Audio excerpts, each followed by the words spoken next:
So I'm going to go ahead and get started. If you don't know me, I'm Cherie Bennett. I'm the Rural Zone Program Manager for DCA. And welcome everybody and happy Valentine's Day. Um, I'm going to apologize up front because we're going to be hopping around from subject to subject. So bear with us, stay alert. We just put this together because we felt like some information needed to be shared with all y'all. But like I said, we will be kind of hopping around from different subjects. So I'm going to start and just do some updates and reminders to everybody. And then Tricia DePadro from our office will also do some updates and some changes, particularly on the Rural Zone certification form. She just updated that form yesterday and it's attached to the invitation to this meeting. So make sure that you download that one and start using that one instead of the one that you were given at your orientation. I can monitor the chat for you, Cherie, okay? Okay, thank you. And then we're going to have 3 different communities that are willing to talk to y'all about some of their promotional ideas, some of the things that they've been working on and that have worked successfully in their community to get the word out and get folks talking about the rural zone. So they're going to share those with you. And then at the end, we'll just open it up for questions. So if you have some issues that have arisen with your rural zone already, if you're a new community or ones that you're struggling with in your community, we will try to answer those questions for you. Or if you just want to ask a question to another rural zone team leader to see how they're handling something in their community, or put it out to the group to see how they're dealing with an issue, we can do that as well. All right, so I will go ahead and get started. I will share my screen.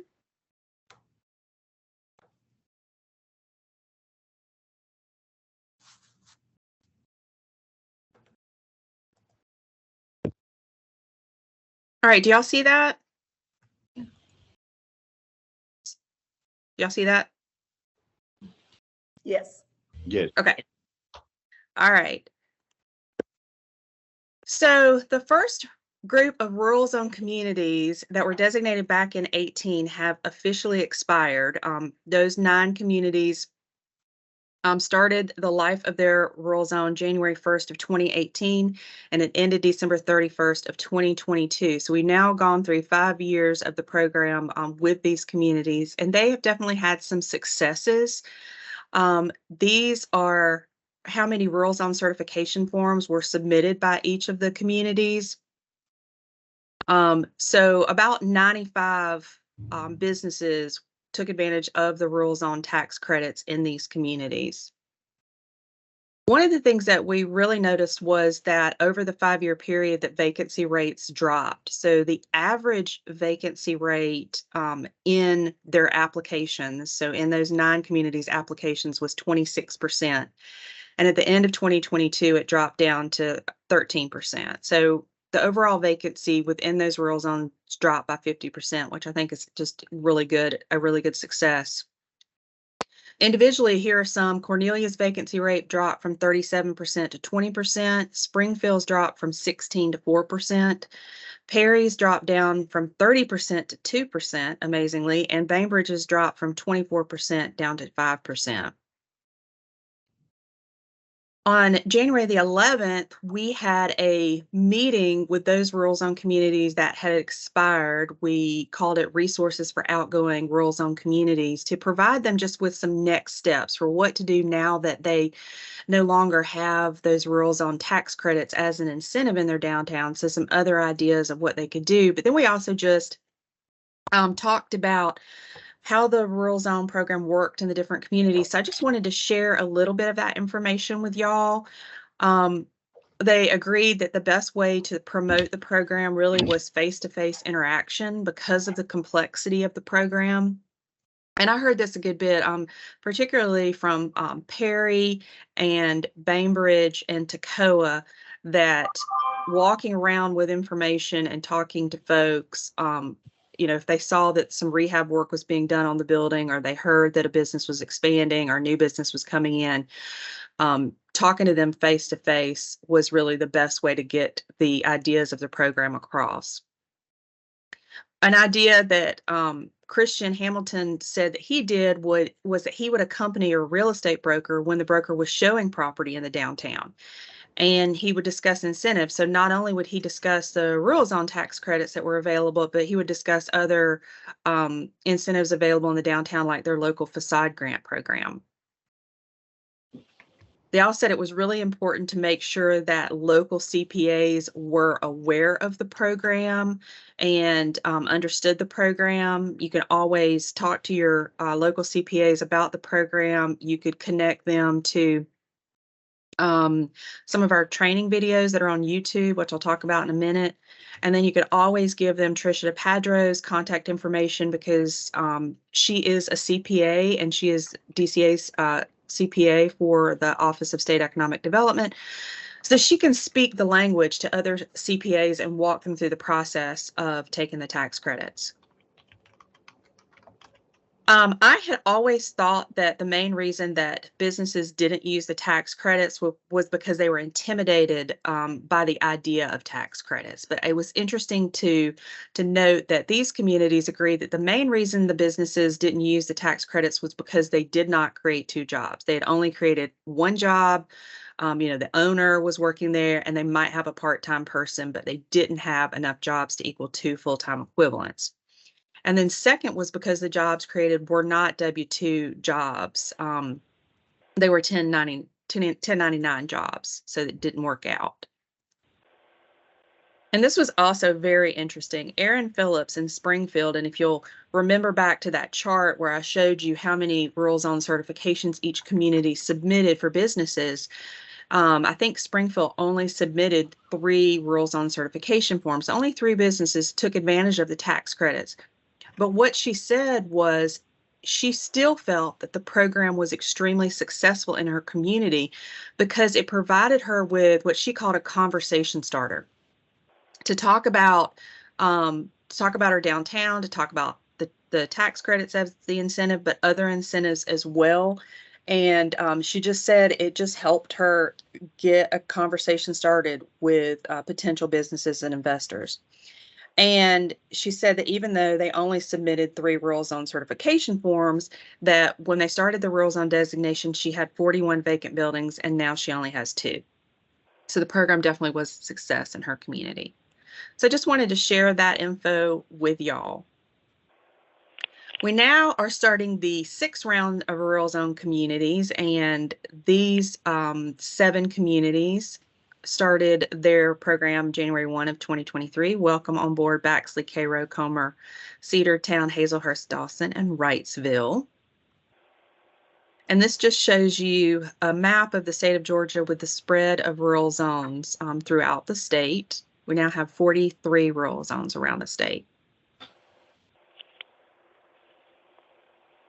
And then updates and reminders. So I sent out an updated list of approved NAICS codes to everyone. If you did not get that email from me, please shoot me an email and I will send you that revised list. Every 5 years, the company that produces NAICS codes updates their codes. They may change some numbers or mainly change the names of different categories. And so I just updated our list with those new names and categories. As I said before, I also sent you out attached to this invitation to this meeting an updated rural zone certification form, and Trisha's going to go over that during her section. Also, just a reminder, please don't forget to submit your rural zone annual report. That was due January 31st, and I have about 56% of y'all have submitted. So I would love to get annual reports from all of y'all, if at all possible. The rural zone program is set to expire in 2027, and we definitely want the legislature to renew this program, and we need data to be able to fight for the renewal of the program. So please submit your annual report if you can for me. Thank you. And then I also wanted to let you know that there are rural zone training videos on YouTube. I've been putting them up over the years, but I think Colleen in Locust Grove is a new, I don't know if Colleen's on here, but she's a new Rural Zone team leader. She took over from Anna Ogg, and she wasn't aware that those training videos were there. So definitely if you are a new Rural Zone team leader, you just took over from somebody that had been in the position before you, these training videos will be great. So if you just go to, if you go to YouTube and search for Georgia Department of Community Affairs, that'll take you to the DCA homepage on YouTube, and then go under playlists. So click the column that says playlist, and then you'll see the Rural Zone playlist down here. If you click on that, it will take you to this page. And I have about 10 different training videos on here. So the first one is, you'll see it's about 12.5 minutes. It's just a general overview of the tax credits. If you, some communities have linked this video on their webpage, so if people want to watch, the 12-minute video, they can watch it. It just walks folks through the 3 different tax credits. Then there's one on ways to promote the rural zone in your community. There's 2 that offer tips for new rural zone communities, one from Cornelia and one from Perry. So that was 2 years ago. So they were in their 3rd year of the program. And so they're just sharing some of the things that have worked best for them when managing the program. And number 5 is Introduction to Rural Zones and Downtown Financial Resources. So this not only gives you an introduction to rural zones and the training on the rural zone program, but we also talk about Downtown Development Revolving Loan Fund, Georgia City's Foundation Loan, as well as the State Small Business Credit Initiative. So that might be one you'd be interested in. A really good one is the Region 10 Rural Zone Info Session.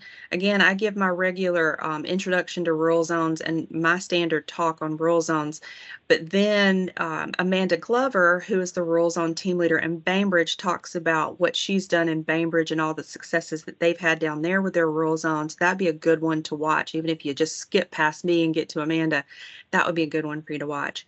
And then I have a couple of rural zone orientations that would be good for the new rural zone team leaders, but also for any of you guys that just need a refresher on the rural zone program. Those are there. So wanted to make you aware of that. I told you I'd kind of be bouncing around from idea to idea, so stay with me. But this is something I wanted to share with y'all. This is something that had come up over the past year or so. And we had not realized this until this issue came up. So what I want to talk about is job creation for existing businesses. So as you know, the job tax credit is a $2,000 credit for new jobs created, and the threshold for that job creation is 2 new FTEs. So it could be for a new business owner that creates at least 2 new jobs, or an existing business owner that hires 2 new additional employees within 1 single tax year, and the business has to be located within the designated rural zone. But what we learned from this issue that arose in one of our rural zone communities was that for existing businesses, you've got to pay a little bit closer attention to that 2 job creation. In the instance of existing businesses, the employees must be employed for over half to 3/4, and the lower number of jobs you have, the longer they need to be working during the tax year in order for that job increase to count. So this is not the case with a brand new business, so you don't have to worry about that. A brand new business can open their doors in November and hire their employees in November, and they're still good to go for the tax credits. It's only for existing businesses. And this just did not make sense to me until I actually worked it out on the Department of Revenue Form ITRZ. So I'm going to show you that. But first, let me tell you the scenario of what happened. So we had an existing business, and that existing business purchased a building within a designated rural zone. They also rehabbed that building, and then they hired 2 employees within a single tax year. They hired 1 employee in June, and they had hired the other employee in December. So why the heck didn't Department of Revenue count those 2 jobs? And we were wondering this. So I'm going to show you how it works out. So on page 3 of the Department of Revenue's Form ITRZ, and you'll remember this form is the one that has to be attached to the business's income tax return, along with the rural zone certification form and that 2-page letter from Trish that accompanies the certification form. So all those things have to be attached to the business's income tax return.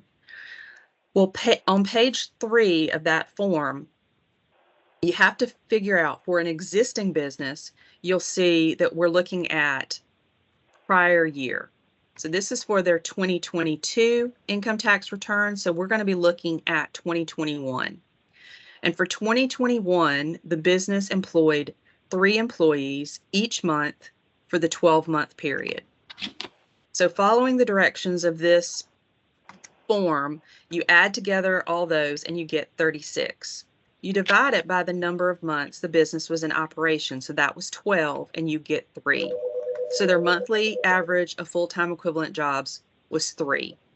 All right, so we've got the prior year number of 3. Moving on. Then we're going to show what the business did. So they had 3 employees, right, that first year after they bought the building and they renovated it. And then remember I said she hired an additional employee in June. So the number went up to 4 in June. 4, 4, 4, 4, 4. And then in December, she hired another employee, which will be 5 employees. When you add those numbers up, you get 44 divided by 12 is 3.7. And DOR does round that number 3.7 up to 4. But then you have to minus the previous year's average number of jobs from that 4. So you take 3 from 4 and you get 1. So according to DOR, she had only increased her employment by 1 rather than 2. So that's why it really matters when these employees are hired for existing businesses. So I wanted to try to figure out when she would have had to hire those employees in order for it to be, to actually average out to be an increase of 2 jobs. And what it turned out was she would have had to hire that first additional employee in March and the second additional employee in April in order for the numbers to work out. So it'd be 55 divided by 12 months in business is 4.58, which DRR would round up to 5 minus the previous year of employment of 3. So that's when you get the increase of 2 jobs. Does anybody have any questions about that? I do. In that scenario, would they be able to qualify for something next year if they met the criteria, or do they just lose out completely on what they spent? My understanding is they would not be able to do that because the jobs have to be created within a single tax year. Okay. So she had already hired the jobs in June and December of 2022. And so in 2023, those jobs wouldn't be new jobs. Trish, do you agree with me on that? I do. And in the scenario where she hires in June and December, it works out to be 4.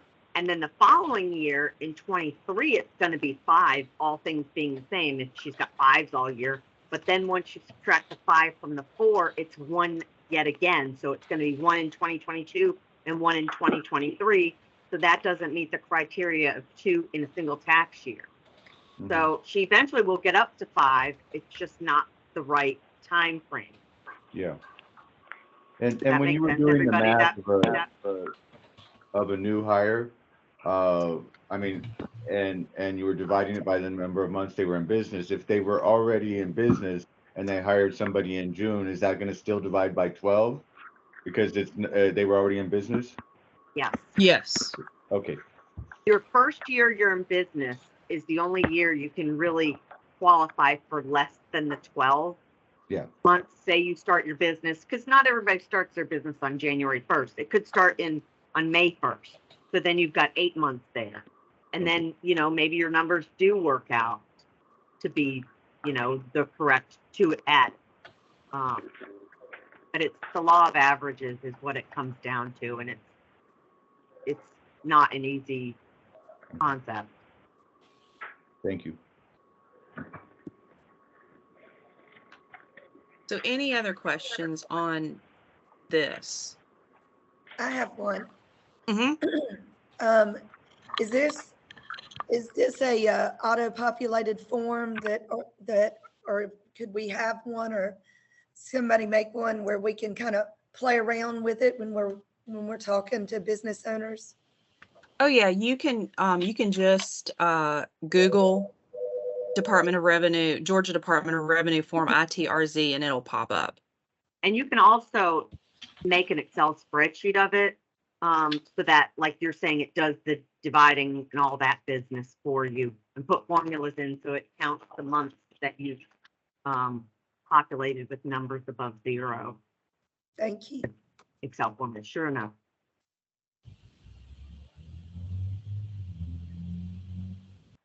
Anybody else?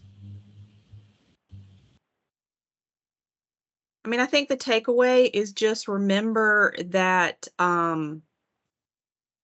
existing business job creation is going to be different from new job creation. If it's existing business, you need to pay attention to when those jobs are going to be hired. And even if it's a new business, if they have one all the way down, like you're saying, still it increases to 2 in December, then, and they have 8 months of one job, then that's going to come into play as well. You've got a matter of ask the business to mock up form, and let them go through the example to see where they stand, which businesses should do every year anyway. Yeah, we do have a guy. Can everybody mute their mic, please? He comes to some of our other events too.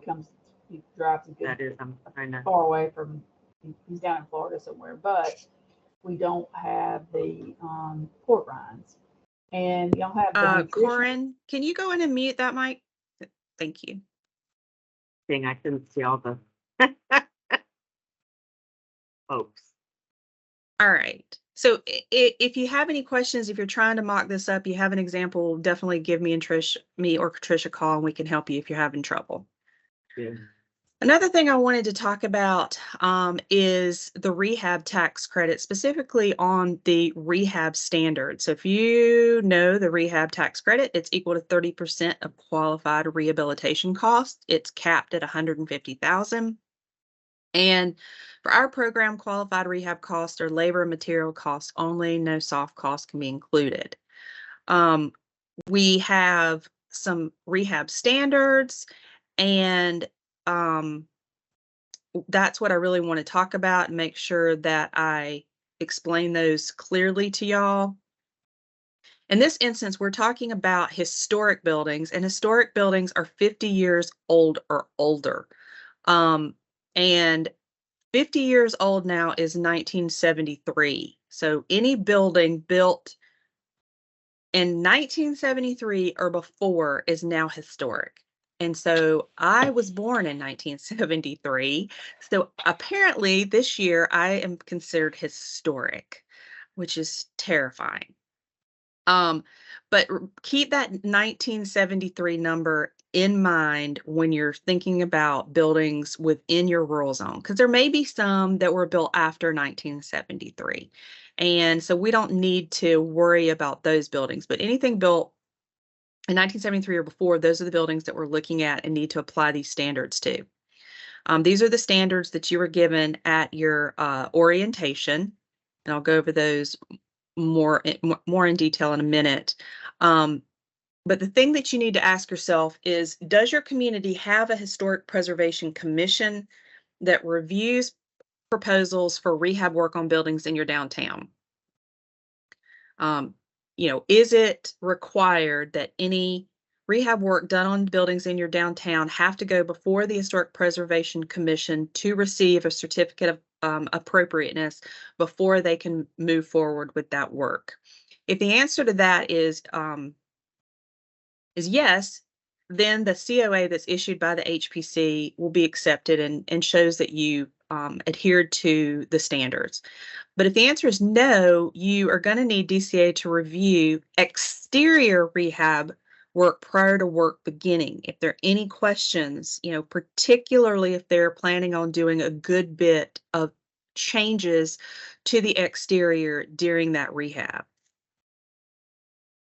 And I believe we do have some local historic districts that have HPCs in our group. I looked it up, and I think Avondale Estates has a local historic preservation commission. Cedartown.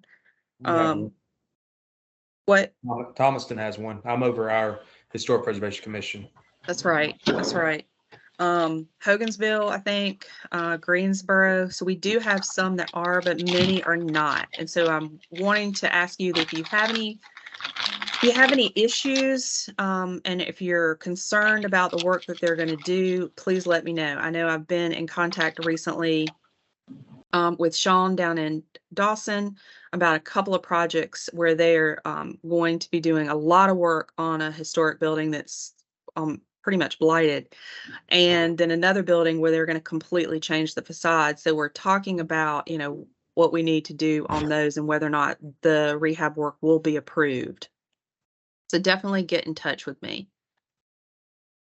Now, I've already said that, so I'm gonna move on.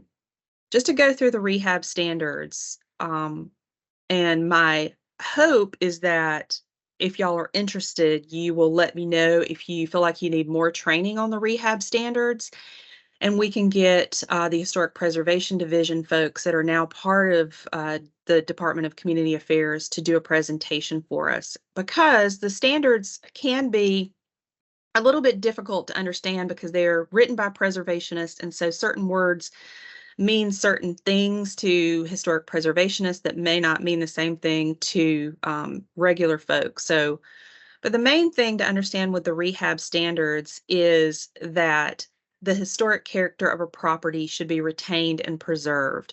The removal of historic materials and the alteration of features and spaces that characterize that particular historic resource, that should be avoided.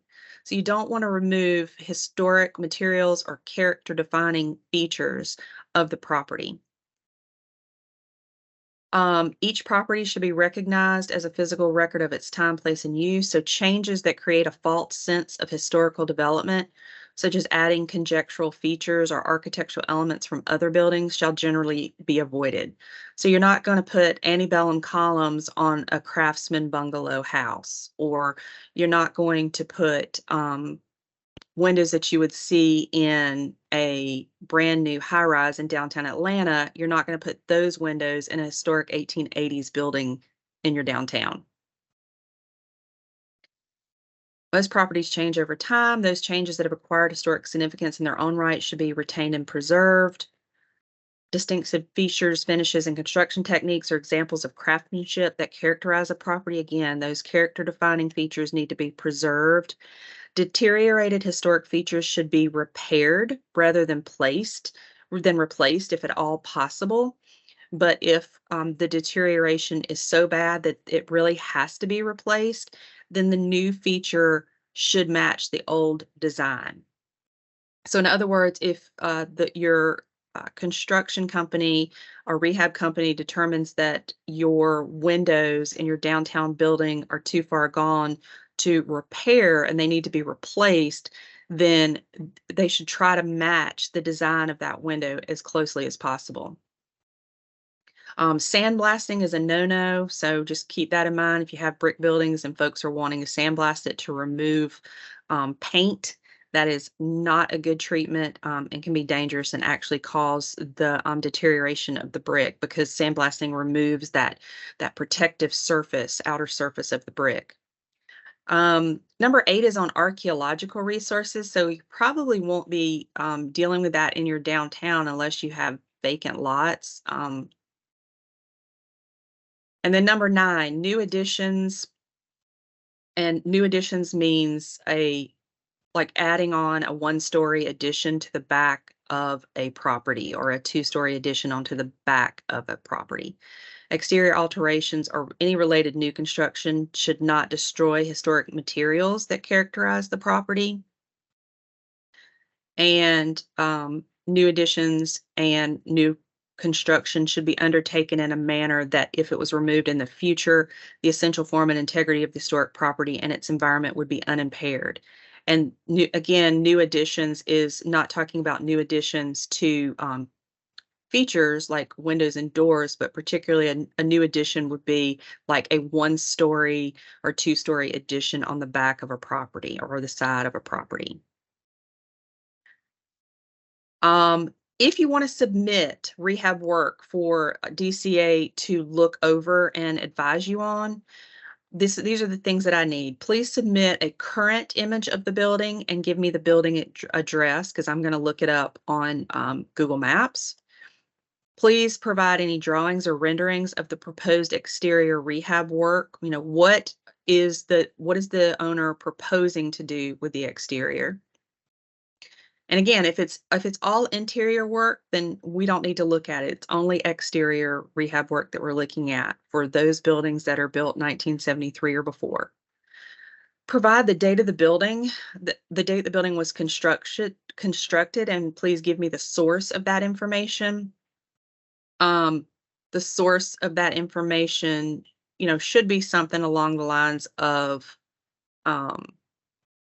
that's what it said in the National Register nomination for that building, or that's what you determined the date of the building was by doing deed research, that kind of thing. Not just Susie Q said it was built in 1943.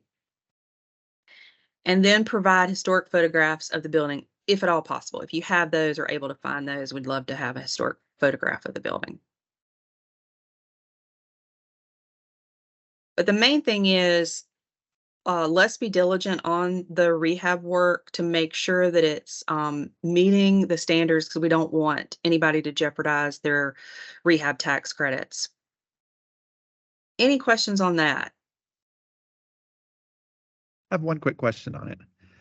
So we just went over those rehab standards, and you had mentioned that as long as we have an HPC and they get the COA, you're saying that's a streamlined way of doing that, right? So for example, we wouldn't have to submit the rehab work for review because the HPC awarded that COA?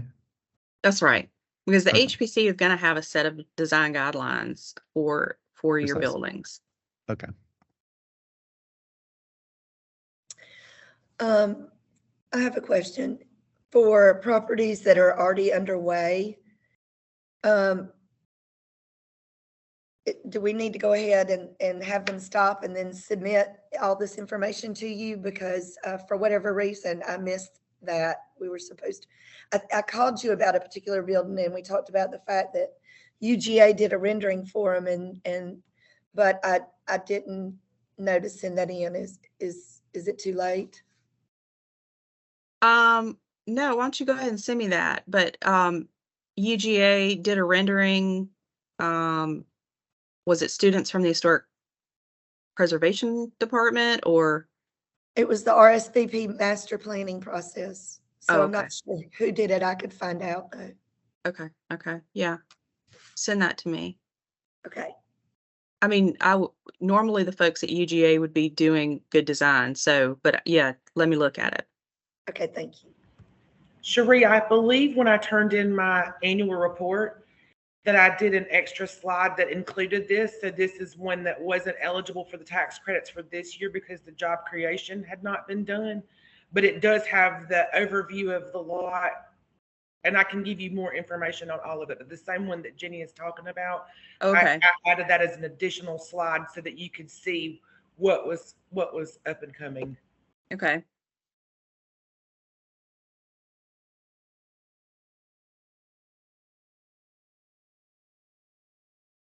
Anybody else? All right, if there's nothing else, then I will turn it over to Trish. Let me.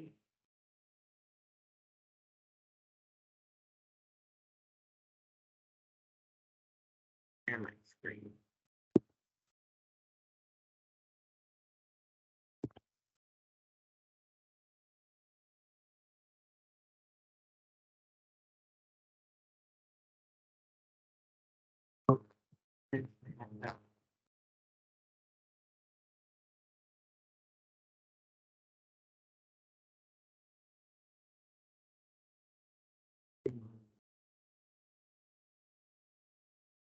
Karen, while you're doing that, Trish, Karen had a question about whether or not someone that opened. I was gonna address that. Okay. Keep in mind that folks don't always. Is it on there? Yeah. My screen is being shared.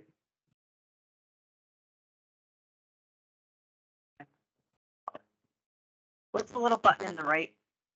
Yeah, the one that looks like a rectangle on a podium. Yes. Okay. Now do you see it? Okay. What I was gonna say is, keep in mind, even after a rural zone ends, the tax return for, the rural zones that ended on December 31st, 2022 are not filed yet. So, and there's a 3-year amendment period for the rural zone program. So a business or an individual can amend their return for up to 3 years after, they filed other returns. So I always keep that open because you never know when someone's going to amend or actually file their return. So even after a rural zone ends, I'll accept, forms to acknowledge after it deadline comes, in other words. Does that make sense? Yeah, and this is different from our other tax credit programs. And those you can only amend back 1 year. So we have Right. 3 years with rural zone.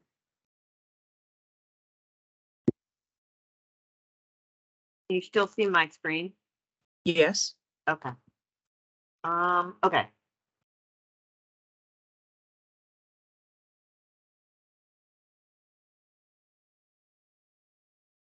Did it switch? No. I'm not seeing it on my screen. Problem. Sorry. Yeah.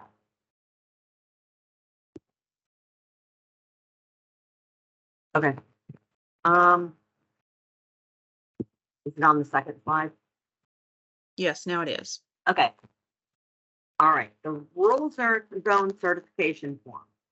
So I just want to remind you guys that the team leader is certifying that the entity or the investor location is within the rural zone. When you sign that part 2, this is what you're certifying, that the subject properties rehab meets all local ordinances and licensing standards, as well as the rural zone rehab standards that Cherie's talking about. Because like I said, we don't always see the rehab or whatever's gone on. So you're saying that, yes, they've met all local policies on that. So once the acknowledgement happens here at DCA, a signed copy of the rural zone certification form and the 2-page letter are provided to the applicant and the local jurisdiction. So what I wanted to make sure was that you guys legibly have a legible email address from the applicant, and I've added a box in part 2 for the title and the email address. I think the title was already there for the local contact, the rural zone team leader, but I want you guys to add your email address, because sometimes if it's the first one or second one, I don't always have your email addresses. And then I try to go back to how it was submitted and look for it, but sometimes I just don't have those. In addition, that form that Cherie mentioned, the Georgia Department of Revenue ITRZ form, so that lays out the calculation for each type of the credit. And we've gone over that in the Rural 101 and all that. You've seen that form, but as Cherie mentioned, go ahead and Google it and get a copy of it so you can have one to look at. So that ITRZ form, the acknowledged certification form, and the 2-page letter all have to be attached to the income tax return for which the credits claim. Otherwise, DOR is going to send it back and not allow the rural zone credit, which we've been hearing back more from them. I'll address on another slide. I did want to mention, as far as the NAICS codes go, also, typically when I was in tax prep, we didn't change the NAICS codes every year or even every 5 years when they change on people's tax returns. So they remain the same. So hold on to your old list in case you want to look at the old list and the new list that Cherie provided to make sure it's an acceptable NAICS code with whatever business is going in your downtown, in your rural zone. So here's a copy of the new rural zone certification form. So see on that first section, please make sure it's a legible email address from the individual. Even if you cross out theirs and rewrite it once you sign off on it, somehow make sure I can read it. And then in that part 2, for you local rural zone contacts, I've added the rural zone expiration date. So that's kind of something that folks can look at once they get their certification form, knowing when they've got to have their expenses spent by their rural zone timeframe, and then you guys' email address.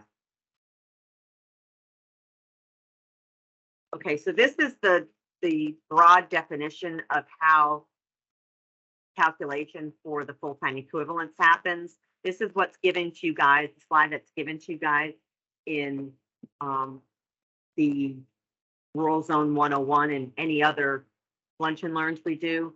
This is how you calculate it. That's really in the weeds, but keep in mind this verbiage, you know, that the new tenant must create at least 2 jobs.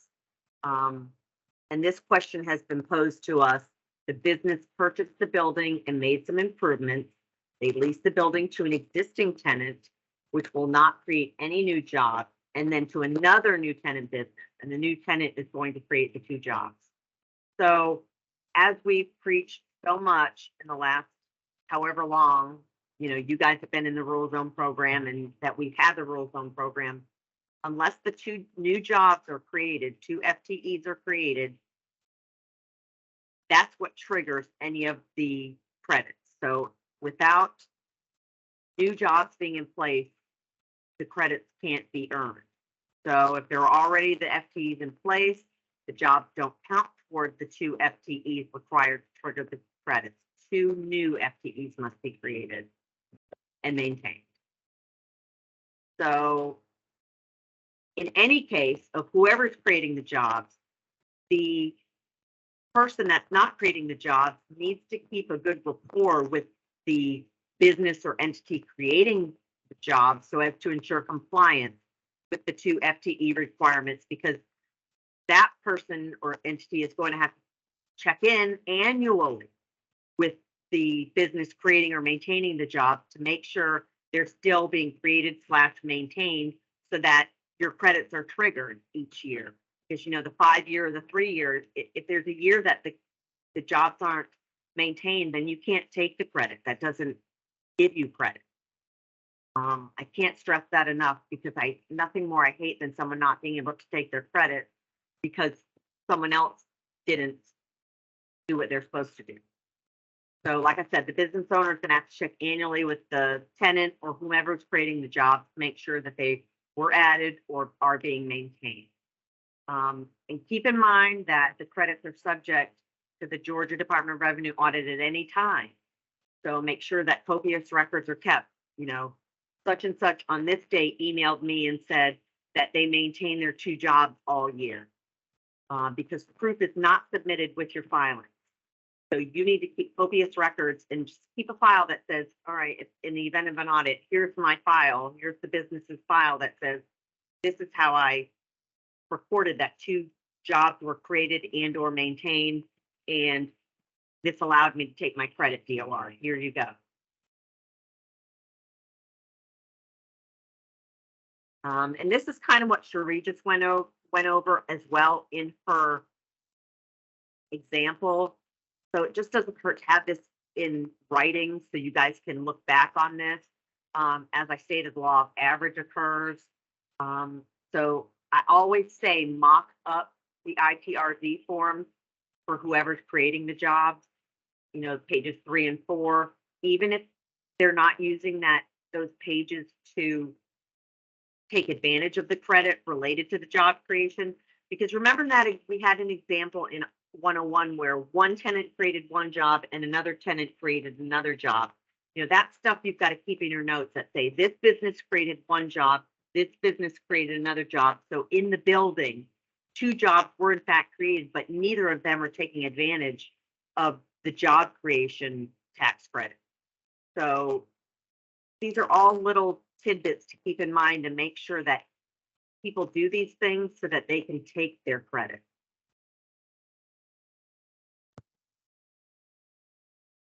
We alluded to the NAICS codes. So the team leader, you're going to check the NAICS code of the entity creating the jobs, ensuring that it's an acceptable code. We also mentioned that there's a request for determination in cases where the NAICS code is not on the listing. So the business petitions our commissioner for approval before taking the rural zone credit. So if in the event, which it's I think always been approved, it's only for that particular rural zone requesting the added NAICS code. It's not across the board for all rural zones. So it doesn't add axe throwing to everybody. It only adds to whoever asked for the axe throwing business. Is the slide changing? Yes. Okay. We've gotten some feedback from DOR. We had some businesses reach out and say, listen, we're not getting our rural zone credits. So we reached out to DOR and said, what are the things that are happening that is making folks not be allowed to take their rural zone credits? And the answers we got were they're not including the ITRZ form, or it's incorrectly completed. And once a business, if they're working with a CPA, they're going to know the CPA should know how to fill out the form. If not, I'm more than happy if you want to send me a draft to look over it and see if there's something else you guys might need to put on it or the business might need to put on it so that they can get their credit to go through. So we want to make sure they're filling out the form correctly and they're attaching the letter, 2-page letter, the acknowledged certification, and the ITRZ. All those things have to be attached to the return or it's going to be returned. And that's what I am talking about when I say they're failing to include documentation every year the credit is claimed. So any year, even when the rural zone ends, if the business is taking advantage of the ITR of the rural zone, they still must have the letter, the 2-page letter, certification form, and the ITRZ all on the tax return, even if the rural zone has expired. If they're claiming it, they need to attach all of that documentation to continue taking it. I want you guys to keep in mind that allowed costs associated with the rural zone tax credits are based on rehab or purchase of the building, not any costs associated with starting a business. So there's a lot of costs that go into starting a business, but it's materials and labor that are included in the rehab part of this credit. And also, just a reminder, the lessee tenant can take rehab credits even if the investor is also a rehabber. If the lessee tenant makes improvements to get their business ready to, they've got to put in counters, they've got to do something specific for their business to be able to use that place and it's within the rural zone period, then they are also allowed to take the rehab credit.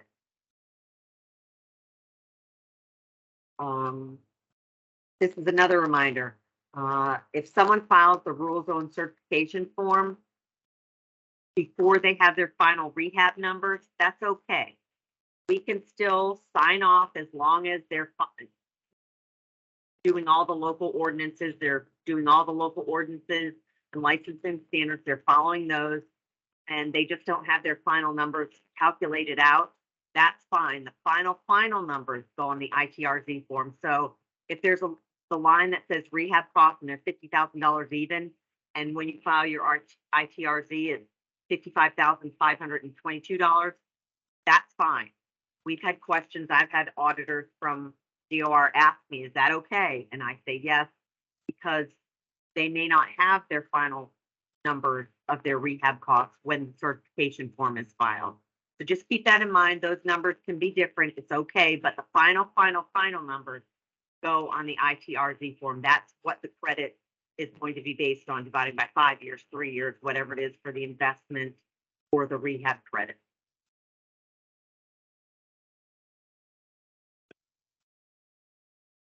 Now, if the owner sells the property and they've been taking the rural zone credit, are they penalized for previous tax credits issued? Would they owe anything back? Each year stands alone, so there won't be any clawback prior years filed. So they won't owe anything back. They won't be penalized. But moving forward, that's where their rural zone credits end, is when ownership changes. Also, keep in mind the credits are calculated on a full year basis, so they can't take a prorated amount for the year they sell or partially calculate the credit. It's all or nothing. However, the new owner, if it's still in the rural zone period and they've purchased the building, they will be able to take, they'll have the ability to take some of the rural zone credits themselves, whether it's the business, you know, purchasing the building. So whether it's the investment credit, rehabbing credits, or FTEs. But also keep in mind, new FTEs, once the ownership change happens, new FTEs have to be created for that owner entity to take their, for that to trigger their credits and them being allowed to take their credits. Does that make sense? Okay. And finally, what happens if the owner purchases or renovates multiple properties within the rural zone? Based on each type of credit, I've got them summarized. On the job tax credit, the amount of the credit claimed by each certified entity. So whatever business is taking the credit on that applicant, name of the applicant line, that shall not exceed $40,000 per taxable year. As far as the investment credit goes, it's per property. So if they've got more than one property, it's per property. It's 25% of the purchase price. Now, as far as the rehab credit goes, amount of the tax credit is per project.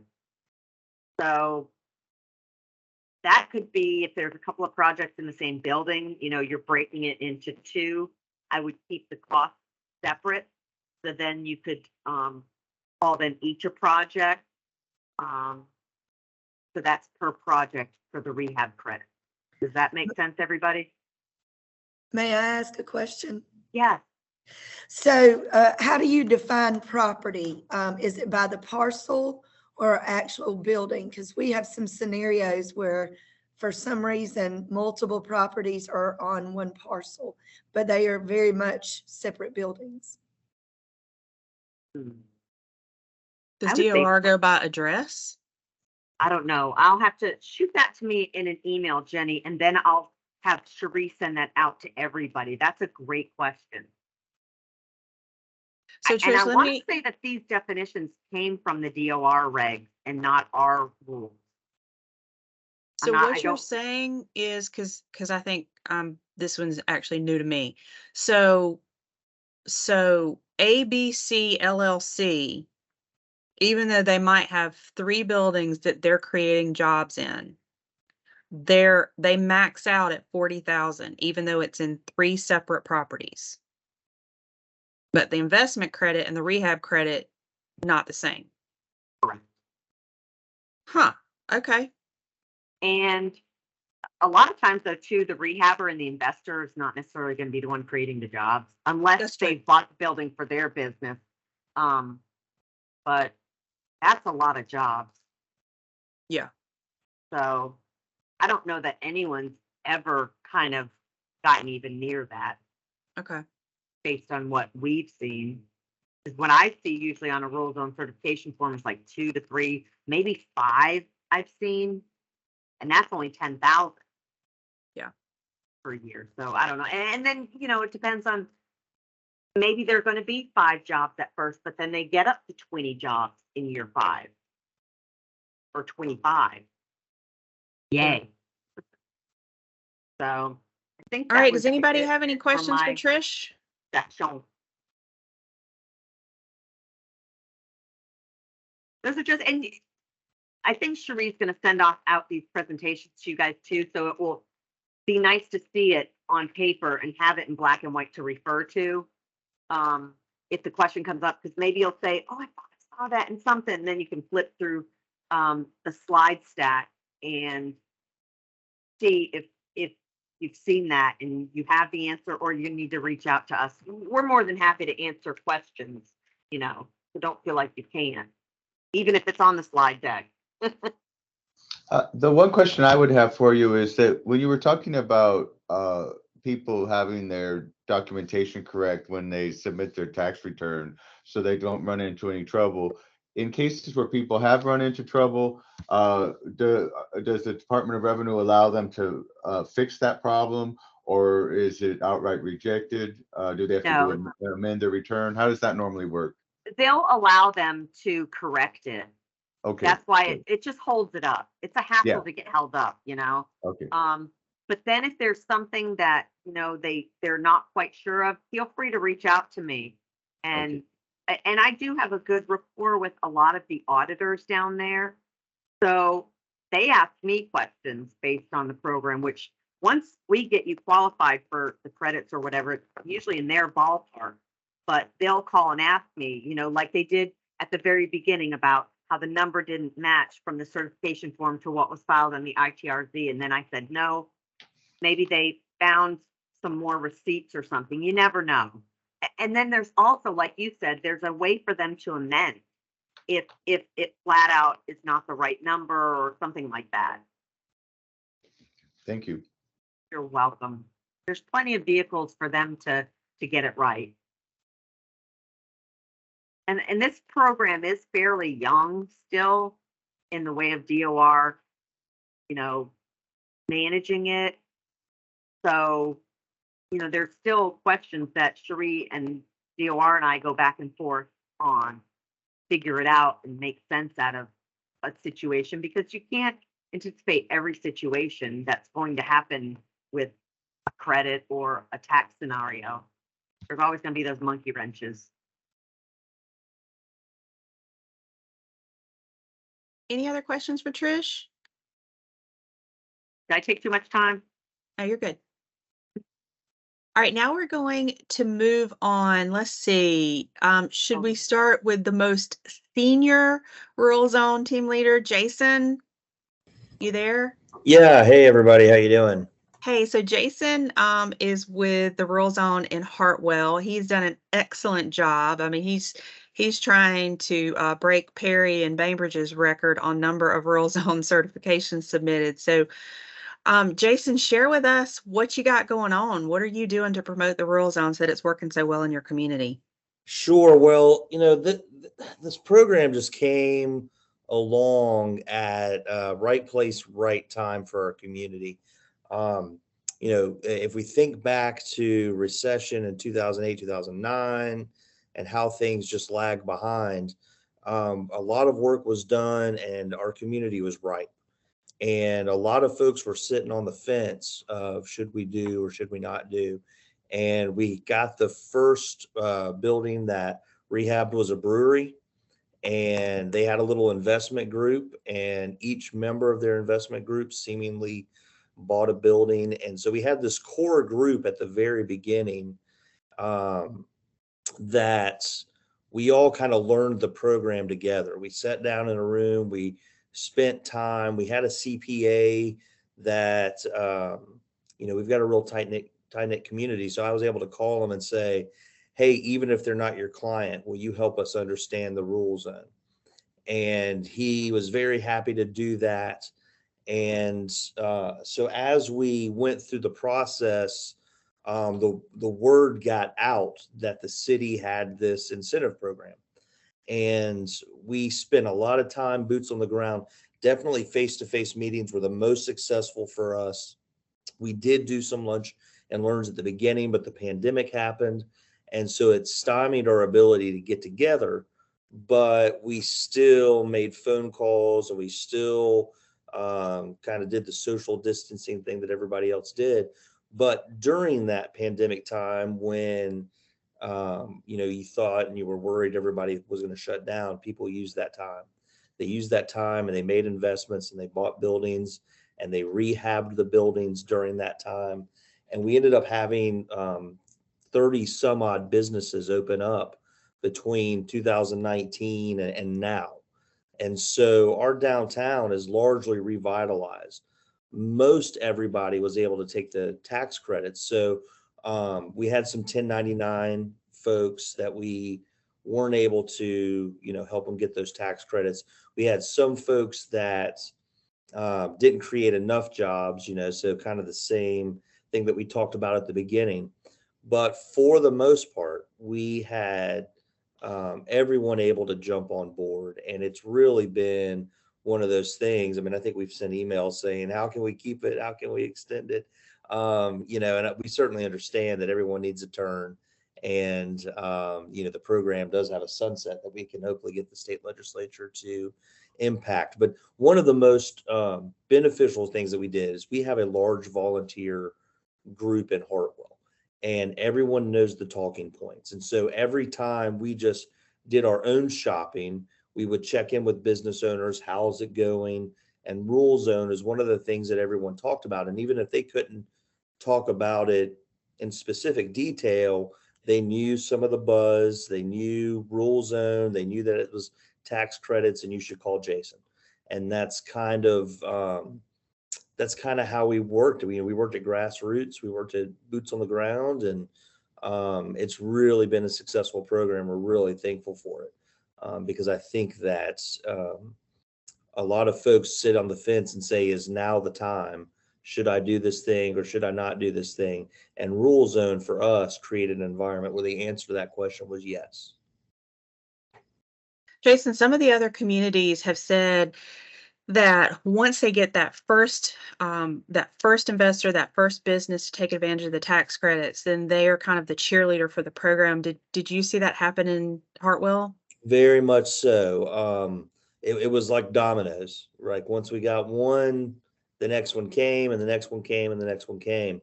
And I think we had about a year period in the middle of ours where it seemed like that was the heaviest, the most amount of work that we were going to do. And we thought we were kind of peaking, and then the next wave came. So there is some peaks and valleys over the course of your designation. But I think that we even now, where we've really largely revitalized, we've got 5 or 6 people looking for business opportunities downtown. And so there's some things that go along with the rural tax credits. I mean, if you can create some welcome environment, put some flowers out, do some beautification, you try to make this thing, have a great facade grant program, all of these other things that run parallel to Rule Zone, it really creates the environment where everybody wants to get in on that, right? Everyone wants to have that good looking building.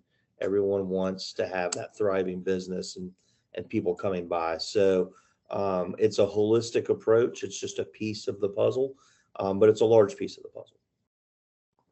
Thanks, Jason. So Jason's Rule Zone expires at the end of this year. So he's in his 5th year giving us that good veteran advice. Let's move on next to Taylor Smith in Thomaston. You're in your 2nd year of the program. Tell us what you're doing, what you got going on. Good morning, everyone. As Cherie said, I'm Taylor Smith, Economic Development Coordinator for the city of Thomaston, Georgia. So our Rural Zone story is kind of different. This started, I would say, when Jenny Robbins and the group led the Heart and Soul effort in our community, which was a massive community engagement effort to kind of assess what makes Thomaston, Upson County a good place to live. and where can we do better to provide quality of life improvements for this community. So started that 2017, 2018. I was not in Thomaston at the time. I had left to go to school. 2021, I'm in Monroe, Louisiana. I have the opportunity to come back to Thomaston, take this role. I come in on the end of our master plan effort, and rolling into applying for the rural zone. The whole intention of doing the master plan, the updated market analysis, was to apply for the rural zone. Scott Blackstock, a local business owner, had flew a group down to Bainbridge, Georgia, one of the first rural zone communities, to kind of look and see what have they done. Very similar to Thomaston, off the interstate. It was a booming town at one time, and then NAFTA happened, closed some of the local industries. Very similar to Thomaston. We lost 5,000 jobs in the town of 10,000 people when NAFTA, was signed. So our textile industry collapsed. And when that collapsed, it collapsed all of our local unique small business stock. And so the town suffered for many, many years. Similar to what Jason said, right place, right time. Thomaston is kind of centrally located. We're about an hour and a half south of Atlanta, 45 minutes from Macon, 45 minutes from Columbus, Noonan, McDonough, LaGrange. All of that is 45 minutes to an hour away. So we're close enough to the big cities, but also far enough away where, Mrs. Jones down the street is going to call you if she sees something that's not right. So we've seen a lot of new people moving to our community, a lot of people in Henry County, Fayette County, Coweta County, and these individuals are used to certain qualities of life, certain restaurants, certain shops, and downtown Thomaston is ripe for the revitalization. So I have been pushing it like nobody's business. Our master plan, great starting point for us. So a lot of the success that I've had has been face-to-face interactions. I feel like I try to exude passion and exude, my love and care for my community and the vision that we have for the city of Thomaston, and tell our story. The same way I'm sharing our story and my story right now, I do the same thing when I meet with a future business owner to talk about why Thomaston got to the point it was at, but what our goals are moving forward and what we are going to make happen. And that's when people start seeing it. And that first one, it hit. And, since then, I think we're up to 12 now. And I've got 5 more that hopefully in the next month or 2 I can submit. That put us at 17 in our second year, which is fantastic. And my hope is that is just the start. I want to compete with Hartwell and Bainbridge and Perry and put Thomaston at the top of that list, because we have nothing but opportunity in our community. For me, some of the things that I've really focused on, promoting the real estate availability in downtown, and kind of pairing that with our market analysis. So that market analysis data that you had to gather for this application tells you where your opportunities are at. It tells you, okay, you got opportunities for home furnishings, opportunities for restaurants, opportunities for this, for that. That's where your business gaps are. So that's what you use to promote the opportunities in downtown. So I've tried to pair that with our real estate flyer. If I can I share my screen? Okay. So, and I'm sure that Cherie has shared this with you guys. Let me see real quick. We'll go here. Okay. Can you guys see this? It's coming up. Yes. Okay. So we're an ECG community. So ECG, Electric Cities of Georgia, provides a lot of our marketing and they do a lot of our graphic design for us. But this is our economic development webpage. And so I promote all this. But a couple of things I've had them do. I've had them do a rural zone flyer for us. So they kind of took the map that DCA created and then just kind of expanded on this. What is rural zone? What are the tax credits? And then, step by step, what to do on the back. So anytime I have an introductory meeting, I give this to, especially if they're focused on a building within our rural zone area, I give this to them along with our starting a business guide. We had many people looking to start businesses, but they had no idea where to go, what to do. So I R&D'd this from Griffin, rip off and duplicated. And I kind of tailored it to fit Thomaston. So this kind of tells you, step by step what to do, research and obtaining financing. All of this is linked. So you go right here and it's going to take you back to that rural zone flyer. going back to this, I I also don't think, have, I don't think it's showing us, when you click, we're not seeing the next page. We're just seeing the front page. okay, so what do you guys see right now? Can y'all see the little rural zone flyer? No, we see Yeah, just City your of website. Thomaston Master Plan and it's your website. Okay, I got you. Well, it's probably I think you sent these flyers out, Cherie, but it's just our rural zone flyer that we did. And then our available properties list is another thing. This right here, Yeah. this is something that I really enjoy doing, kind of highlighting those properties that are available. Back to our little starting a business guide right there. Thriving Thomaston flyer, kind of showing people, look, Thomaston isn't this dead and dying town anymore. It's a growing community, and here's what we're doing. And with this right here, we're actually going to be doing a downtown flyer focused on our revitalizing rural zone is what we're going to call it, and focusing on our rural zone projects, the success of downtown Thomaston. And then again, I'm going to highlight those key market gaps that still exist in Thomaston to talk about future opportunities. Putting the word out there, getting the word out there, promoting it. As Jason said, having that team that also is aware of these incentives that can help you promote it, and then just being that person. I think Thomaston has been ripe for this redevelopment, ripe for this revitalization, but they needed the liaison. They needed that person that can connect A to B, A to Z. And if you're involved with this program, you have to be that person. You have to understand what's going on. You have to be aware of the programs, the requirements, but you also have to be aware of your own internal ordinances and how that affects what you're trying to do, your zoning, how that affects what you're trying to do, making sure your zoning works for these NAICS codes. If your zoning doesn't permit half of the approved NAICS codes, you're probably going to be in a mess. That's something we did last year. We redid our entire zoning. We saw it as a major need. Our last zoning update was 1967. And you can imagine 1967, a lot of these permitted uses weren't permitted back then. Things like vape stores and hemp stores and, the things that you want in your downtown. And then there's things you don't want in your downtown, right? And if you don't have that zoning in place, if you don't have something to say, here's what we allow, here's what we don't allow, you get a plethora. And people take advantage of that. Developers can come in and take advantage of your lack of zoning. And so we try to have that foresight to say, okay, we see this growth coming, we see this development coming, but we want to be strategic about how we redevelop, right? We want to maintain that small town, hometown charm while also being open and providing opportunities for entrepreneurship.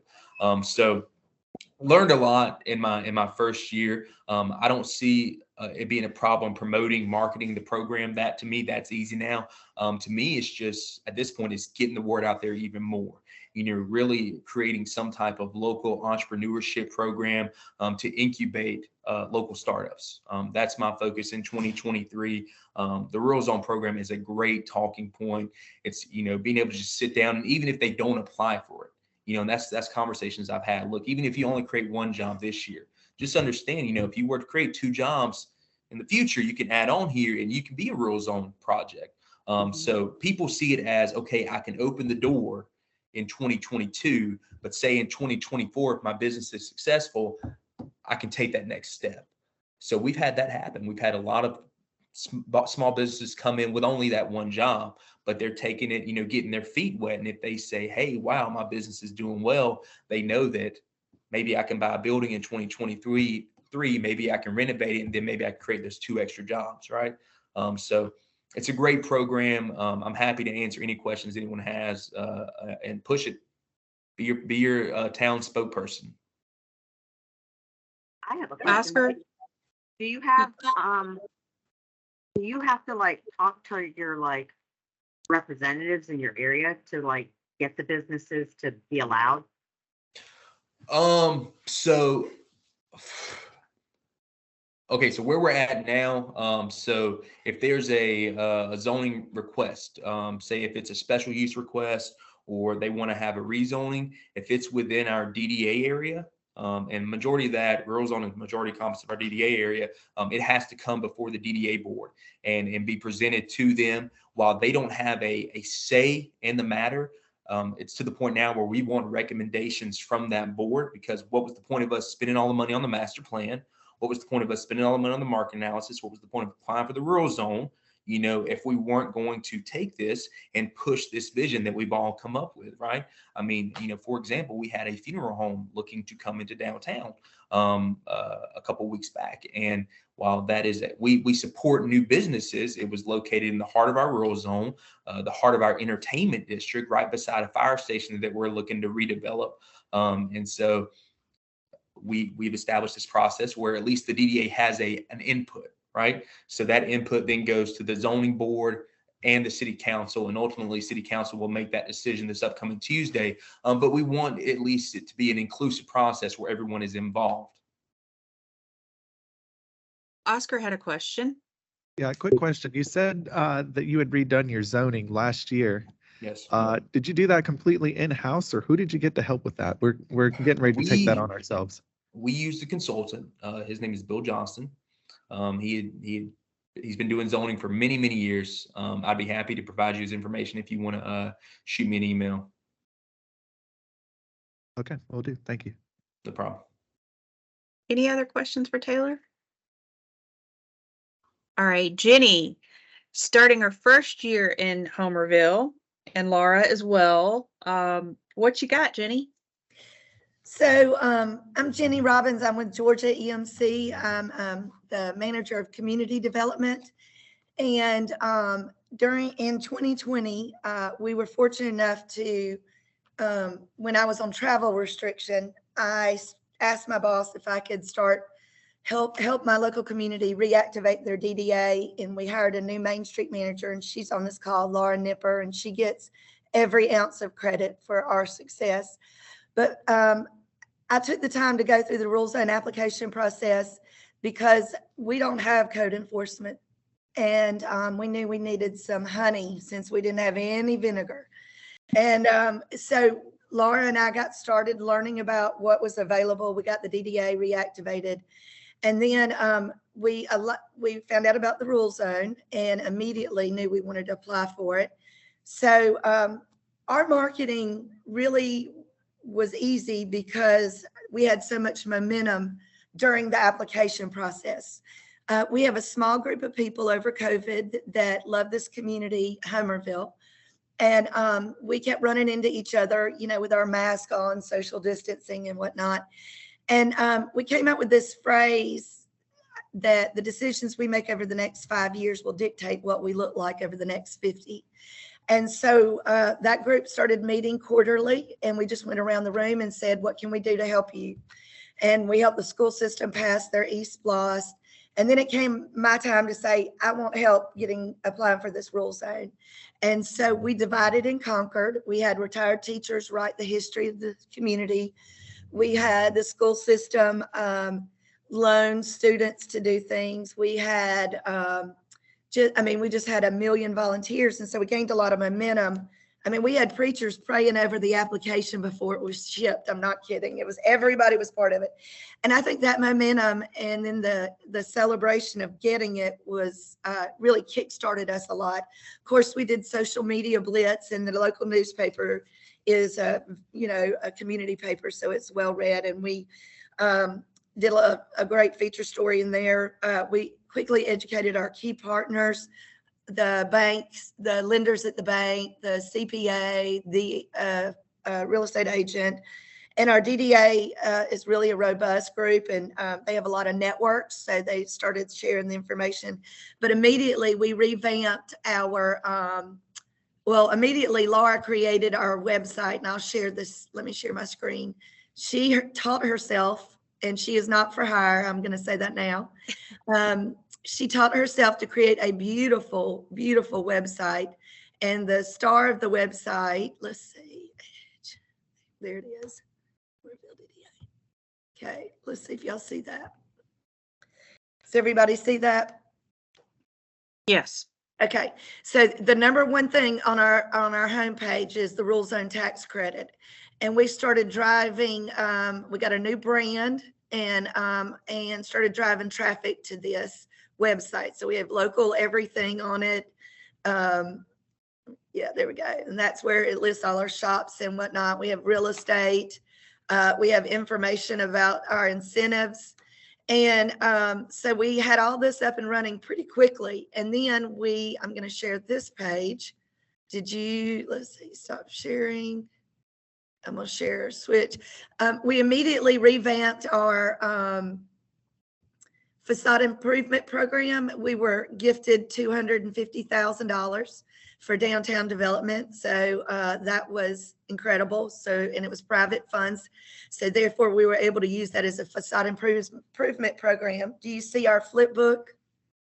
Yes. Okay. So we, during the master planning process with UGA, well, let me finish the first thought. We immediately rewrote our facade improvement program to align with the rule zone. So now we've got layered local state tax credits, local cash, and we got a little gutsy and we made it $5,000 match per side. And if you have two sides, you're eligible. If two sides are exposed to the corridor, you're eligible for up to $10,000. And so that's been a real helpful thing because we can control the kind of quality of work they do. So our goal is that between the cash and the rule zone, that we can make sure the design is up to quality. We then purchased a master plan from UGA, and they went so far as to develop this incentives package for us. We have it in digital. We also have it in, we have it in the flip book, and we also have print copies. And it talks about all of our incentives, and it explains everything. And it also, is like a little marketing piece for our community. And then we talk about state and federal incentives, and then our local facade improvement program. And you'll see the design standards, they match that of the rule zone and the Secretary of State. So we just received these this month, and we're pretty proud of them.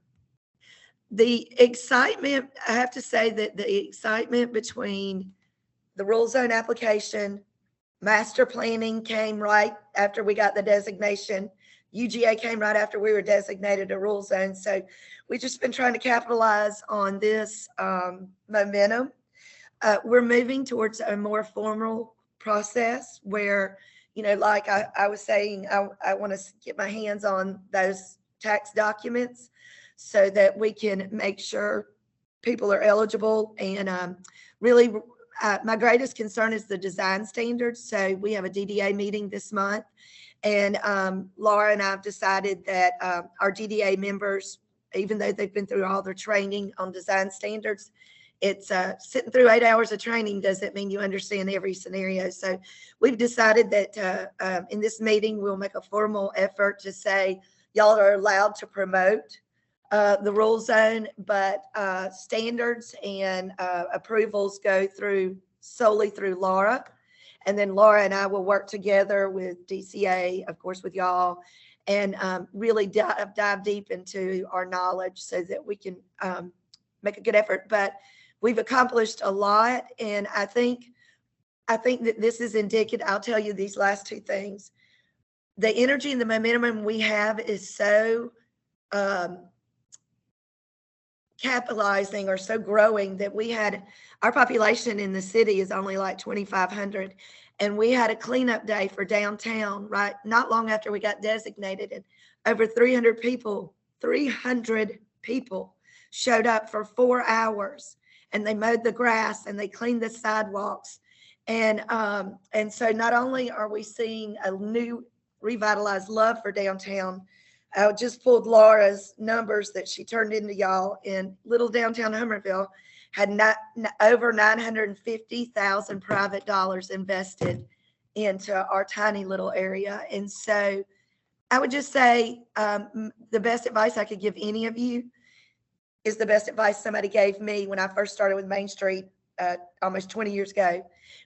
Give the 90% of people that understand what you're trying to do 90% of your energy.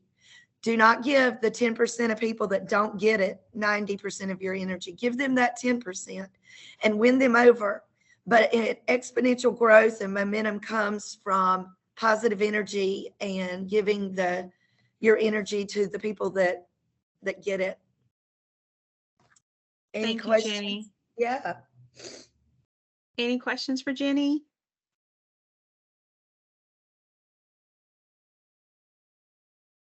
All right. Any questions for me and Trish? And by the way, we're a minute from being out of time. So if you need to drop off because you have other things to do, I understand you need to drop off. But Trish and I will stay on if you have any questions for us, or if anybody has any questions for any of the other Rural Zone team leaders and wants to ask it.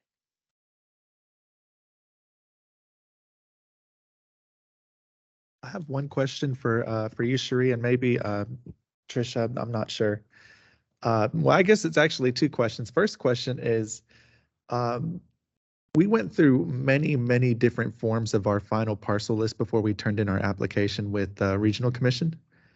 And I was wondering if DCA has a list that they hold on to that they say are the approved parcels for the zone that maybe Yes. we could receive back just to feel safe. Yeah. Because I do have some hesitancy, and even the map, I don't want to rely on the map alone, of course, as the source of knowing what parcels included. I'd love to have that physical list. And then the Okay. second part of that question, for example, we have a few vacant lots that are prime for new build, and we're getting interest in those. So I would imagine that the rehabilitation tax credit does not apply. Does not. But so long as they create 2 new jobs, that investment tax credit could still apply as well, right? For the Yes. purchase of that land. That's right. Okay. Okay. Thank you.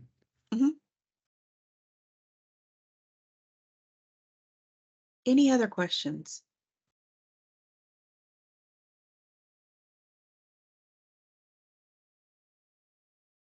Denise?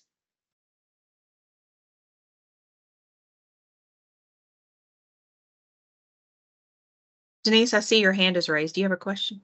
I do. I'm sorry. I can't find my unmute button. I just would Oh. like to get a copy of that final list too, because our map was changed a good bit. The printed Okay. one, I used the map.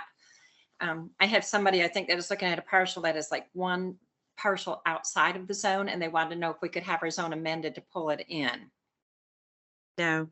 Okay. I told them I didn't think so, but I would check. Yeah, we've asked about that several times, and the answer has always been no. Because I know it was in the original list, but I think it was one that was cut out. So if I could get that printed list, it would be very helpful.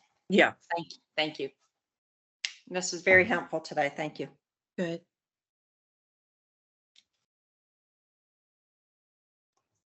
Anybody else have any issues that have arisen in their rural zone they want to talk about?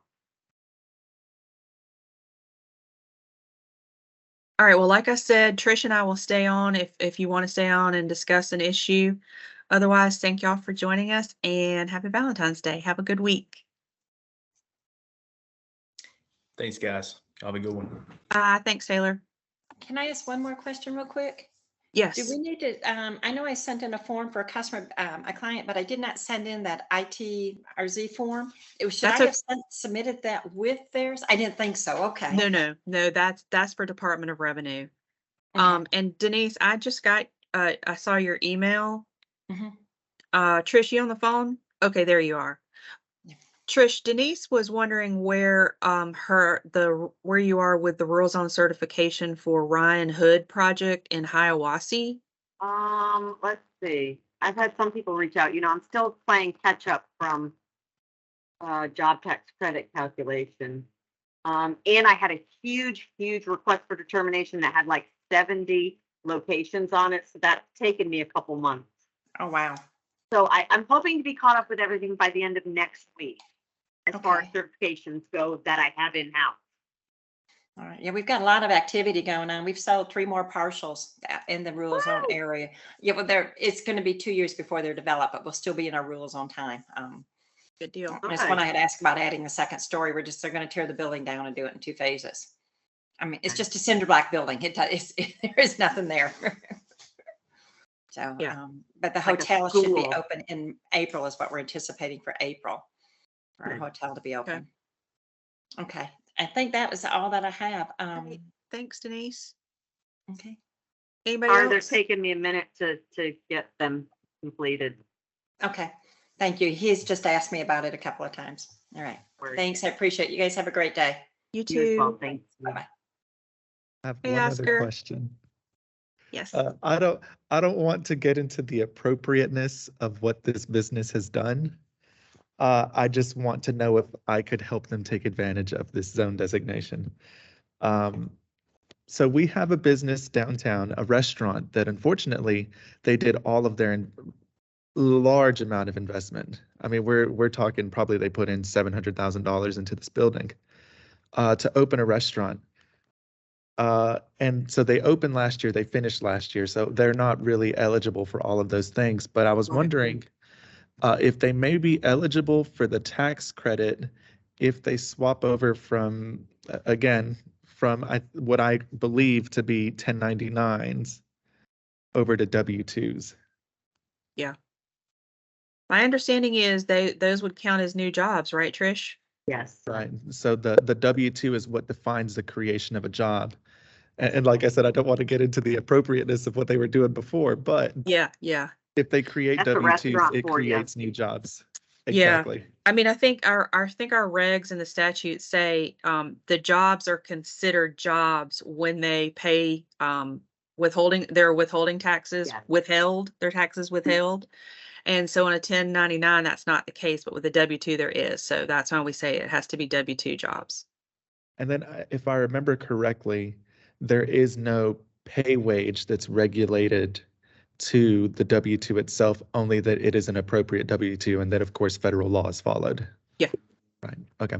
With the regular job tax credit program, there's a minimum amount to be Right. paid to someone, but not the rural zone job tax credit. Okay. All right. Well, that was the only other question I had. That helps me a lot. I think I've got 2 opportunities downtown for that. Good.